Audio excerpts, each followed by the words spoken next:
Hey there, and welcome back. For episode 3, I want to do a takeaways situation where I'll just kind of list some of the stuff that I got from the article and the process I'm going through and kind of where I'm at with it and some of the realizations I've had in doing a little bit of research into this. And so, when we go back to the original Healthline article, one of the things that really surprised me was how many different emotions I felt and how it was very much a roller coaster. And I think there was a point where I thought, it would be a set ride. I would get on, I would go through it for say 1 to 4 months, and then, over time it would become much easier, and then quote unquote I would get off the ride. Um, but I think what's happened and what I really realized is it seems to be much more something that I'm going to be living with for quite some time. And so I think that's a mistake I made, and how I approached it was I thought there would be some way to fix it or to make it all go away if I just did, a certain subset of things that I thought I needed to do. But I think the realization that I'm coming to as I go through the cycles is that it's going to be a fairly long road, and it's probably something that I'll always feel to a certain degree. I was rereading the article just before I did this, so I could, re-jog my memory on some of those things, and you know, the stages of grief that it lists off were really interesting, because what I found is I didn't go through it as a set stage from, like, I didn't go 1, 2, 3, 4, 5. It was very much like 1, 4, then a little bit of 3, but then longer, and so it was less structured, I guess, than I expected it. And I guess that's again my invalid approach to the problem, I guess you could say, because the human animal doesn't experience things in that way. It's definitely something that I definitely know is not going away anytime soon now that I've gone down this road. And so part of that is really trying to, like a lot of things in life that are challenging, is trying to accept them and find that happy medium of appreciating what you did have or what you could have had, and trying not to beat yourself up for the past, as well as trying to move on in the best possible way you can with the memories that you do have. And like in the article, it says denying your feelings may seem like a route toward faster healing. And that's something I can definitely speak to, because I think I did, bury some of that over time. And now as it comes out and as I let it come out, it's pretty obvious that it wasn't going to be extremely healthy for me to just bury it and move on. So that's something I'm kind of working on, is just trying to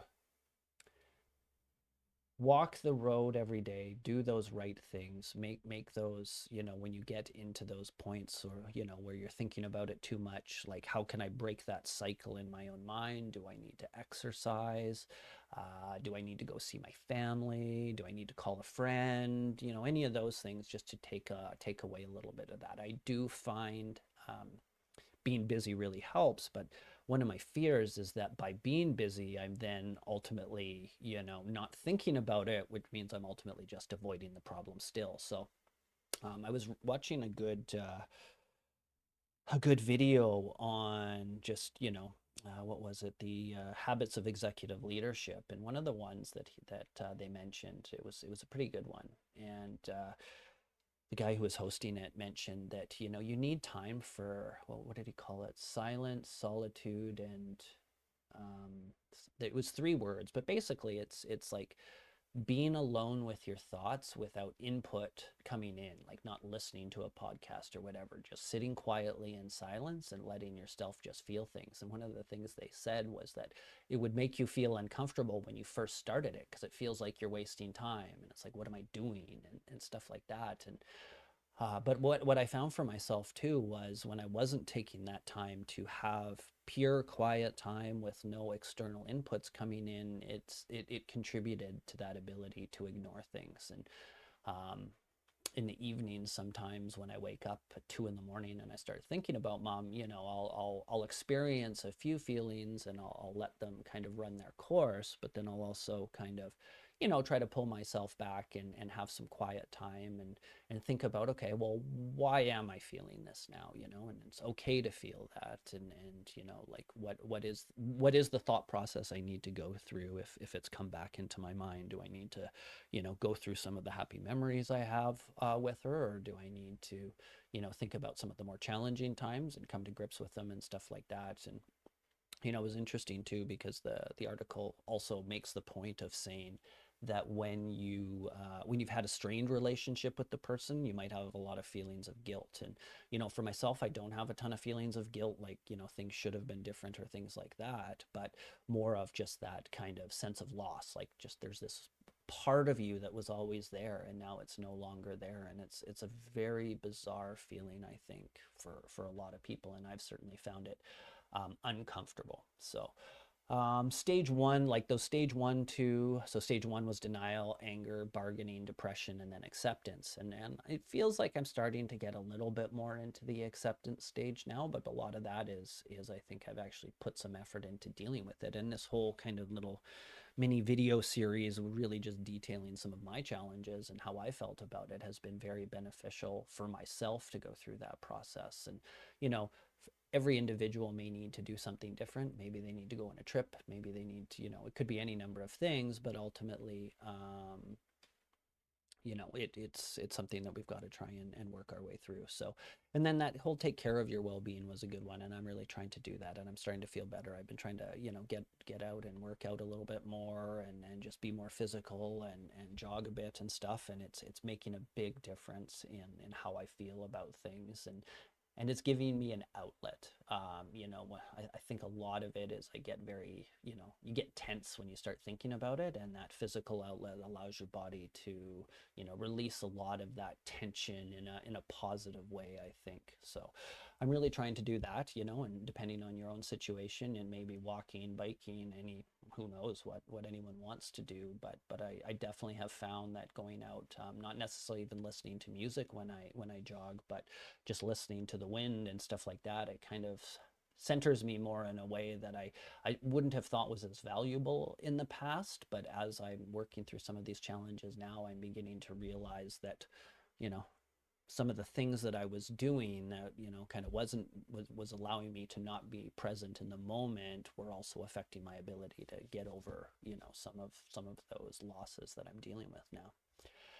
So that's really where I kind of landed with a lot of things. And so really now I feel a bit better because it doesn't feel like I'm doing something wrong because I should be over something. It very much now feels like, it's going to be a process. And so I've just kind of, got to work my way through it every day rather than some, guilt that I should feel that I shouldn't feel this way, which has been a challenge because there has been points where I've looked at myself and said, like, why are you still feeling this way? Like, shouldn't you be over this by now? And now that answer comes back, no.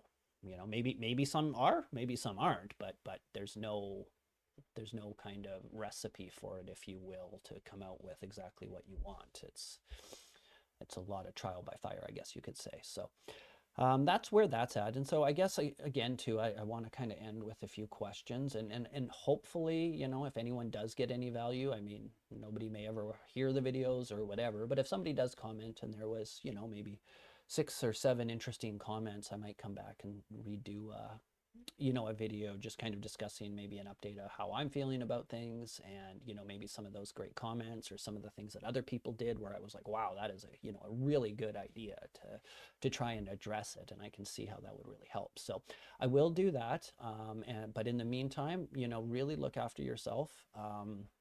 Be honest with yourself, be fair with yourself, and just realize that it's just, as difficult it is to start walking down that road, it's going to be beneficial at the end. And there's a lot of times where I think back to my mom and I think to myself, she wouldn't want me to, you know be stalled on it. I know her fairly well, as I'm sure you know your loved one, and I know that she would want me to try to live every day as best I can now. And she taught me that when I was growing up. And as much as there were challenges while I was growing up, I know she wanted that for me. So I'm trying to do that as well. And realized that there was lots of great moments, and I have now, a job with my own kids to give them some of those great moments like my mom gave me, and all those types of things. So please feel free to leave a comment or anything else, about what you did, or how long, again, it took you to kind of get over things, or some of maybe the things you did to remember your loved one, or any of those things. And then, I will, obviously, I won't say who necessarily shared them, but I'll just pull them out of the comments, and maybe, share those at that point. So have a great day. Take care of yourself, and we'll talk again real soon.